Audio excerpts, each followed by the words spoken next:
somewhere under the ocean, right next to the coast of America, a monster is sleeping. Scientists say it could wake up at any time, and when it does, it might be one of the worst disasters America has ever seen. They warn that within the next 50 years, a huge earthquake, so strong it's called a megaquake, could rip apart the Pacific Northwest.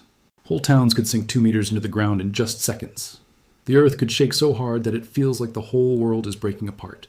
Then, right after that, a wall of ocean water taller than a 10-story building could come rushing onto the land, wiping out everything in its path.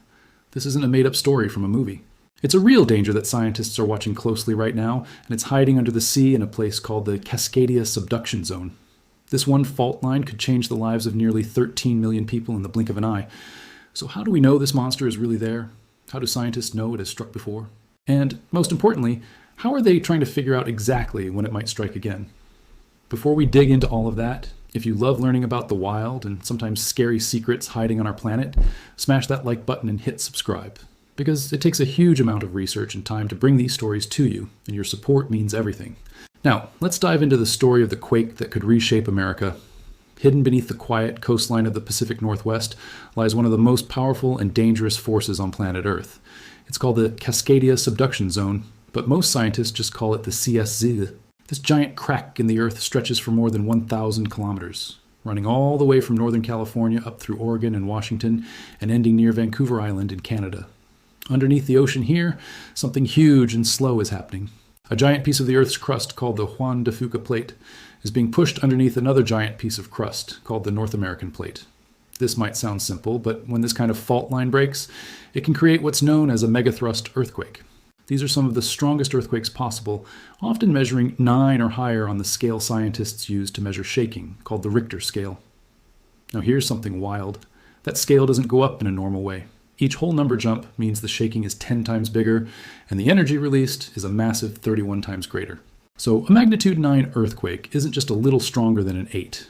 It's dramatically, mind-blowingly more powerful. These megaquakes are so rare that only a small number have ever happened in all of recorded history. Some people will go their entire lives without ever feeling one. But when one does hit, it doesn't just shake the ground, it can completely rewrite the future for everyone nearby. Just to put the power of one of these quakes into perspective, a megaquake can release as much energy as about 2 million Hiroshima bombs. That's the same as around 31 billion tons of a powerful explosive called TNT, all detonating right underneath your feet. It's hard to even imagine that kind of power, but the reason it's possible comes from deep, deep underground. To understand where all this power comes from, we need to zoom out and look at something called the Pacific Ring of Fire. This is a massive, horseshoe-shaped area that wraps almost completely around the edges of the Pacific Ocean. It stretches more than 40,000 kilometers. And along the way, it's home to 452 volcanoes, along with countless earthquake hotspots, many of which are hidden deep underwater. This one ring is responsible for about 90% of all the earthquakes on planet Earth, and it's also home to 75% of the world's active volcanoes. That's an incredible amount of power packed into one giant loop around the ocean. So why does the Ring of Fire even exist? It all comes down to giant slabs of rock called tectonic plates. These are enormous pieces of the Earth's outer shell, some as big as entire continents, and they can be up to 200 kilometers thick. These plates float on top of a hot, thick, gooey layer inside the Earth called the asthenosphere. It's kind of like a very slow-moving river of melted rock.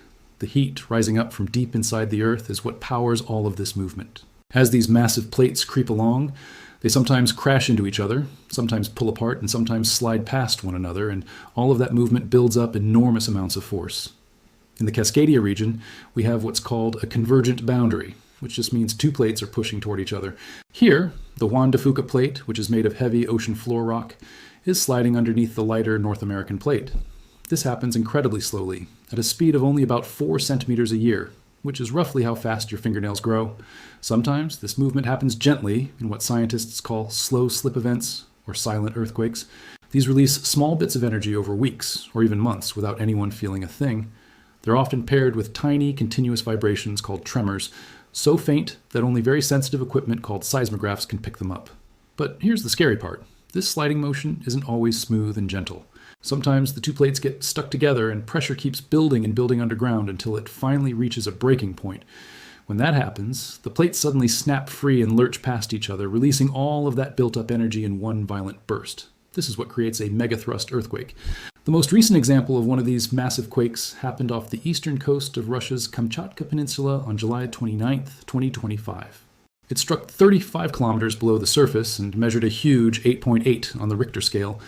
Scientists believe that when, not if, but when this kind of event finally happens at the Cascadia Subduction Zone, it could become one of the worst natural disasters in the entire history of North America. Based on their research, the ground near the coast could shake non-stop for about 3 minutes, and huge sections of land could suddenly drop by around 2 meters. Because this fault line sits under the ocean, the shaking would almost certainly trigger a tsunami, sending a wall of raging seawater up to 30 meters high crashing onto the shore, stretching across more than 1,000 kilometers of coastline. As that wave surges inland, it would destroy nearly everything standing in its way. But shockingly, that might not even be the worst part of this story. A new study published in a science journal called Geosphere in September 2025 suggests that the Cascadia Subduction Zone might not be acting alone. A marine geologist named Chris Goldfinger, along with his research team, discovered evidence that two of the most dangerous fault lines on the entire west coast of the United States, the Cascadia Subduction Zone and the famous San Andreas Fault, might be much more connected than anyone ever realized. The San Andreas Fault is already one of the most active fault lines in the entire world, causing more than 10,000 earthquakes every single year in Southern California alone. At its closest point, it sits just 56 kilometers away from the city of Los Angeles. For a long time, scientists have wondered whether major faults could somehow affect each other, but they never had solid proof from a real event. That is, until now. This discovery started back in 1999 completely by accident. During a research trip off the coasts of Oregon and Northern California, Goldfinger's team was collecting sediment samples from deep under the ocean floor. These samples held around 3,200 years of geological history from the Cascadia region. Buried inside these samples were things called turbidites, which are layers of sediment left behind after underwater landslides, often triggered by earthquakes. While they were out on this trip, the team accidentally drifted off course and ended up just 88 kilometers south of the San Andreas Fault Zone. Since they were already there, they figured, why not grab a few extra samples? What they found when they studied those samples later was honestly a little chilling. The layers they pulled from near the San Andreas Fault matched the layers from the Cascadia Subduction Zone almost perfectly, both in structure and in timing. This suggests that these two massive fault systems may have actually ruptured at nearly the exact same time, possibly within just hours or maybe even minutes of each other. In other words, these two dangerous faults might actually be linked together somehow.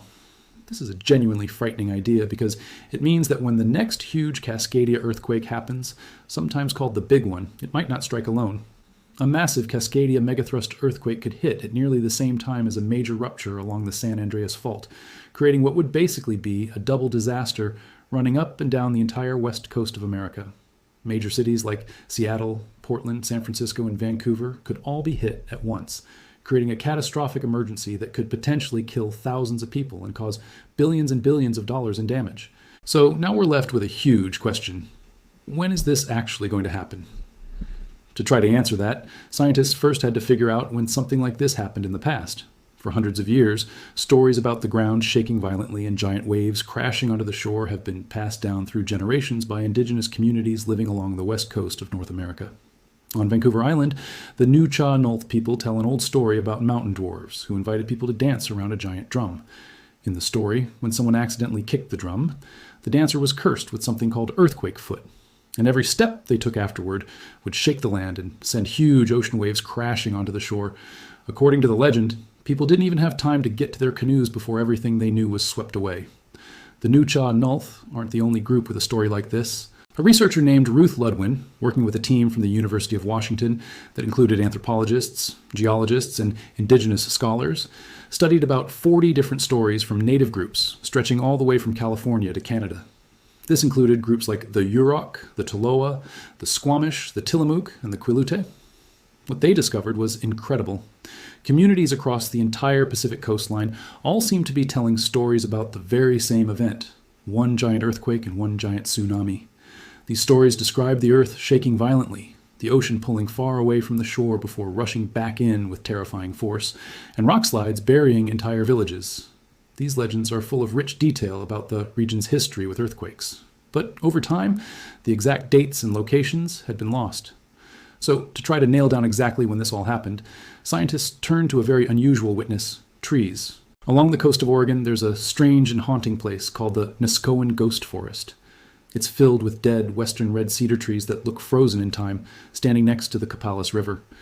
Their old weathered trunks rise eerily out of the salty marsh mud, almost like the remains of a drowned world. For a long time, scientists believed these trees died simply because rising sea levels had poisoned them with salt water. But in 1987, a geologist named Brian Atwater, who worked for the United States Geological Survey, published an important paper in the journal Science. The paper was called Evidence for Great Holocene Earthquakes Along the Outer Coast of Washington State. By studying old buried soil from marshes and forests, Atwater and his team discovered that the land here had actually dropped suddenly, sinking by as much as 2 meters all at once. This sudden drop allowed ocean water to rush in and drown the trees where they stood. Buried within the soil, they also found layers of sand, which is a telltale sign left behind by a powerful tsunami.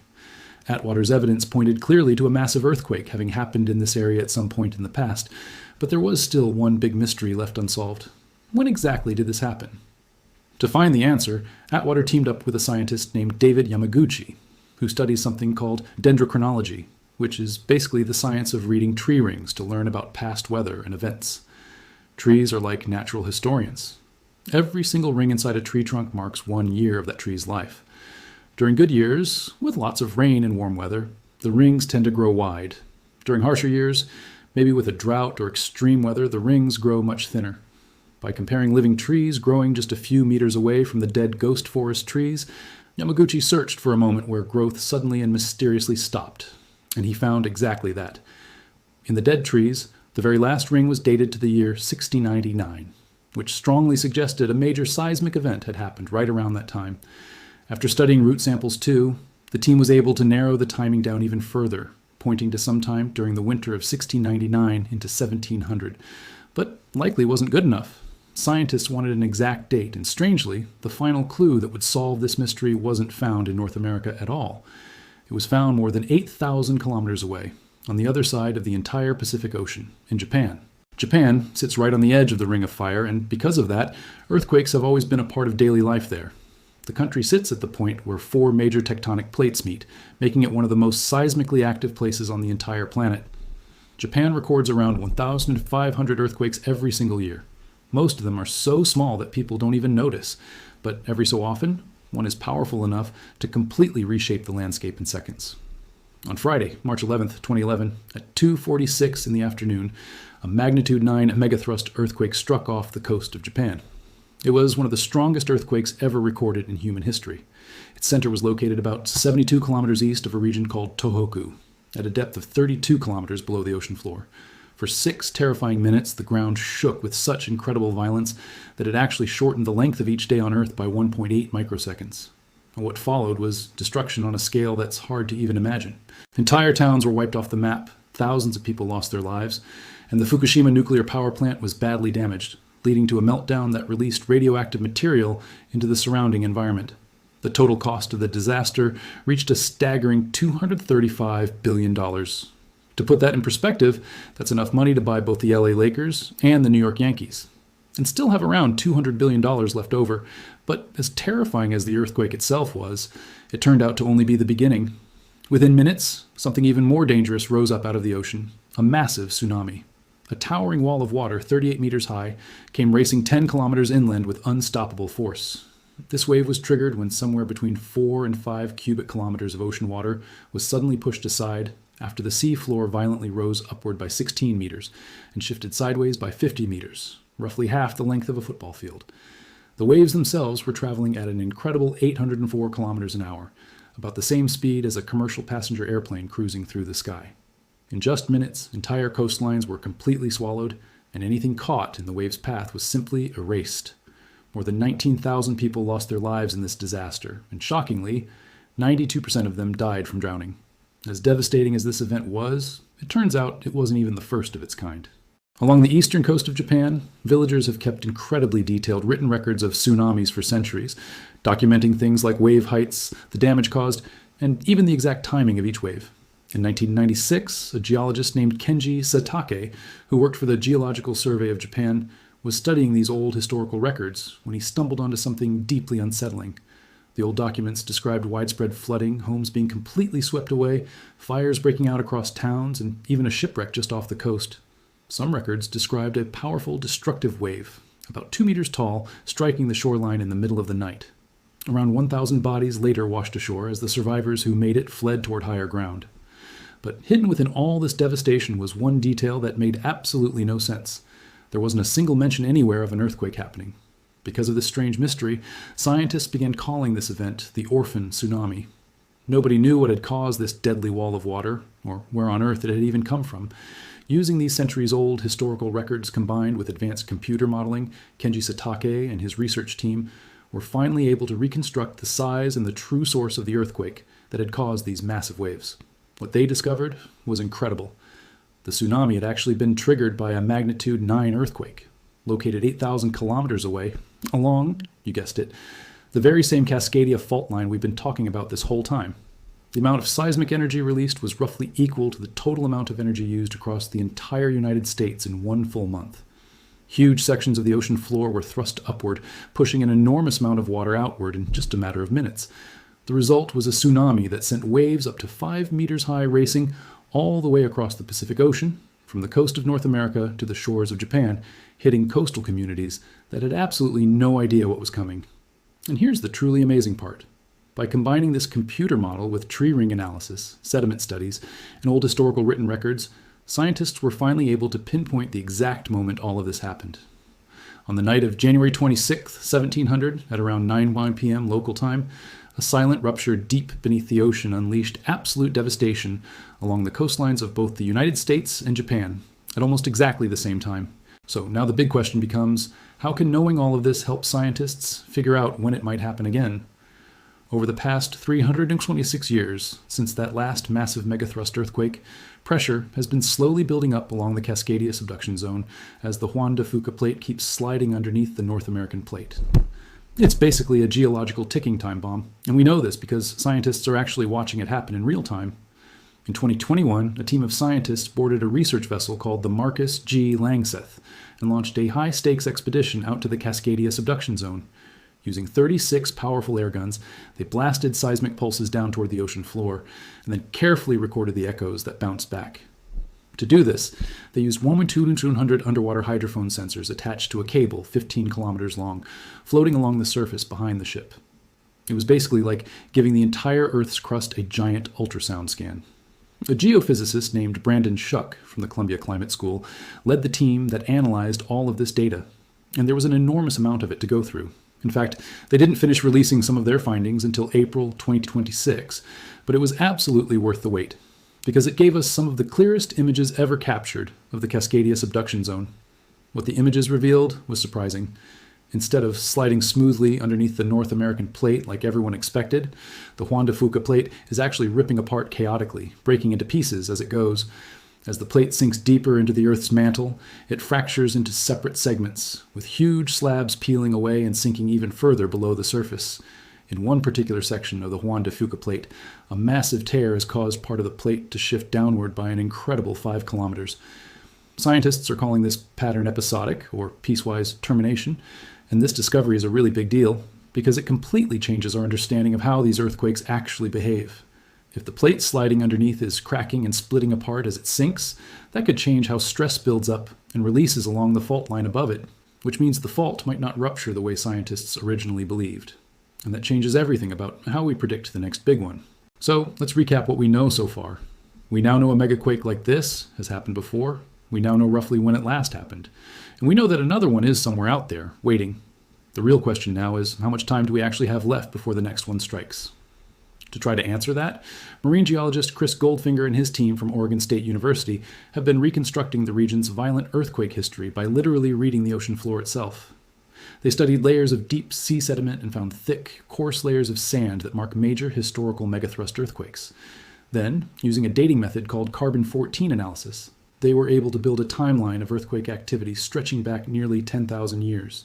This gave them incredible new insight into how often these earthquakes actually happen. And the pattern that emerged was honestly a little chilling.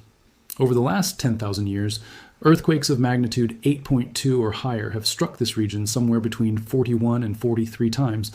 Now, that range might sound strangely vague, but remember, scientists are trying to count events that happened long before anyone was writing things down.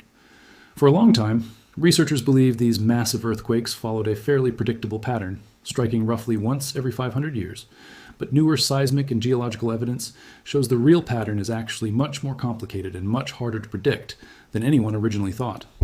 Current scientific models suggest there's a 37% chance of a magnitude 7.1 or higher earthquake happening sometime within the next 50 years. And for the northern section of the fault, stretching from seaside Oregon all the way up to British Columbia, the odds climb even higher, up to a 15% chance of a magnitude 9 or greater event.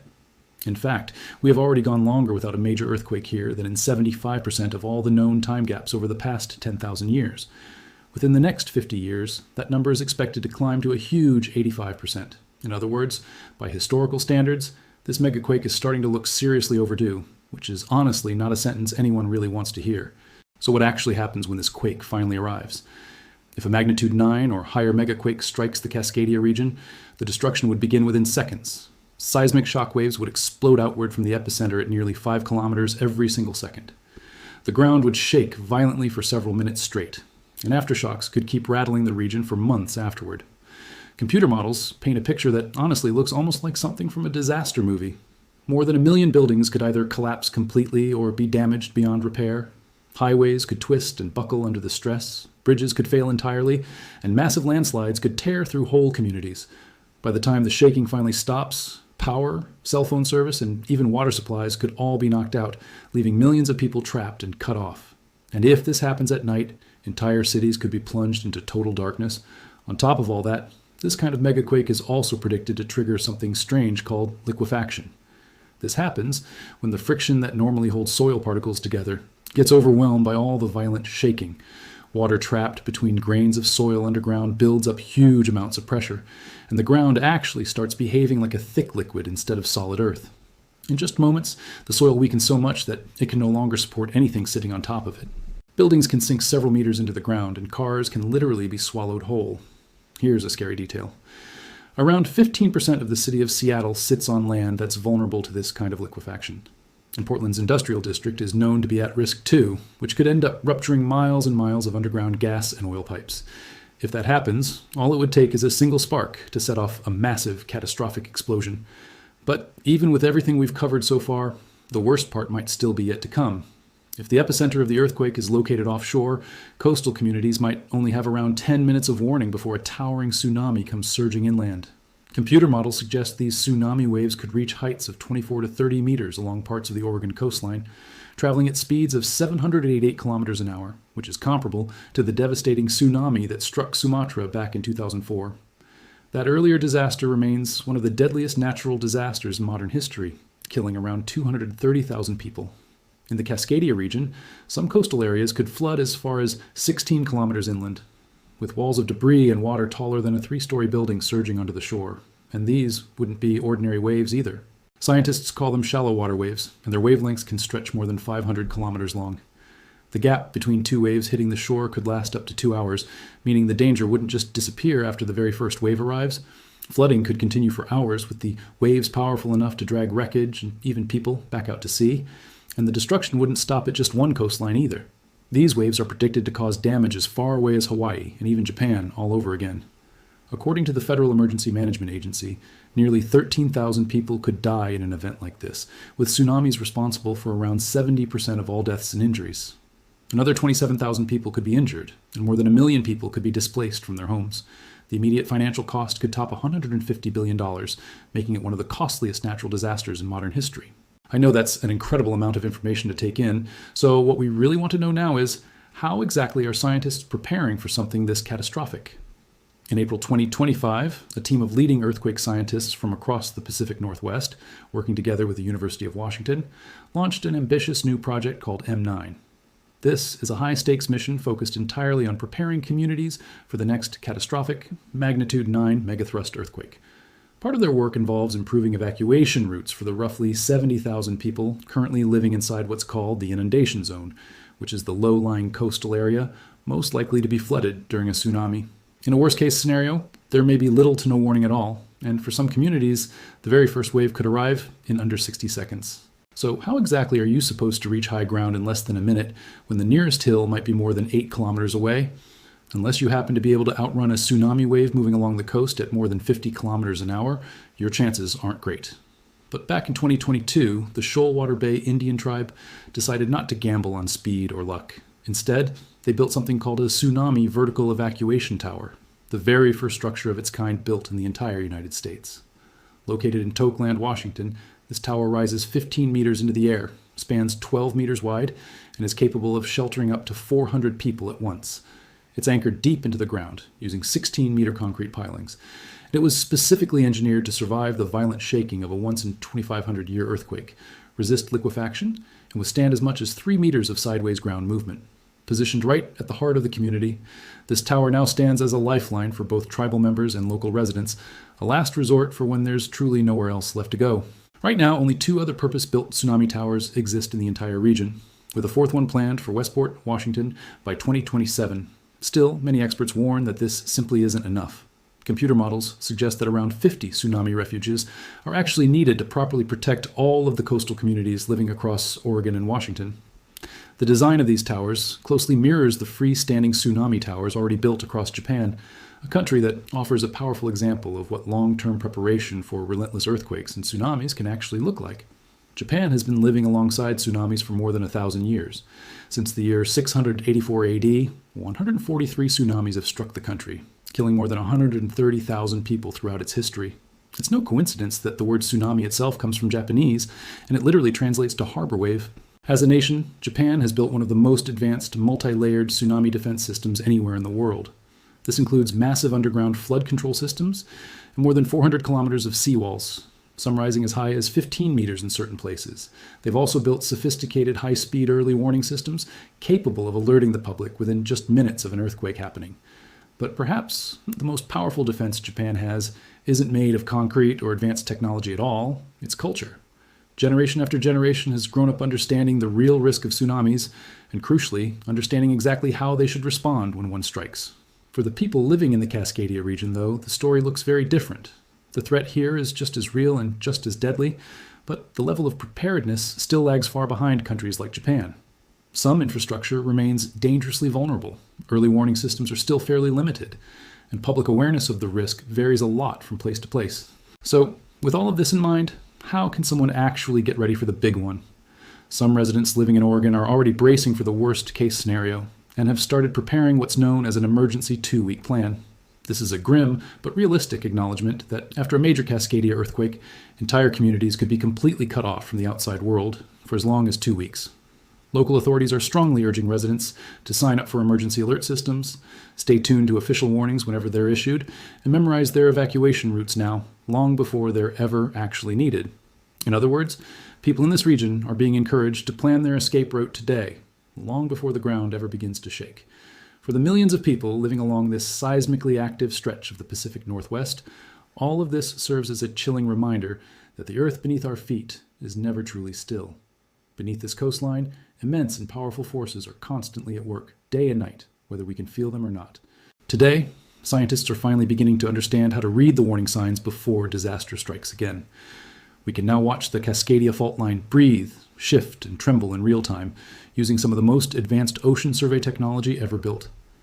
We also have a much better understanding of how often these earthquakes tend to happen, based on thousands of years of hidden evidence buried in tree rings, sediment layers, and ancient stories passed down through generations. And yet, despite everything modern science and technology can offer us, the exact moment this fault line will finally rupture again remains completely unknown. But here's what we do know for certain. One day, in the not-too-distant future, all of that built-up pressure will finally give way. The ocean floor will rise. The coastline will shake with a violence most people alive today have never experienced. And the Pacific Ocean will surge inland once again, just like it has many times before throughout history. The final chapter of America's monster megaquake has not been written yet, but somewhere, deep beneath the earth, it has already quietly begun. Now I want to hear from you. Do you think this earthquake is coming soon, or do you think we still have plenty of time left? Are you worried about the risk facing the Pacific Northwest, or do you think people are overreacting to the science? Let me know what you think in the comments below. I always love reading what you have to say, and I'll see you in the next one.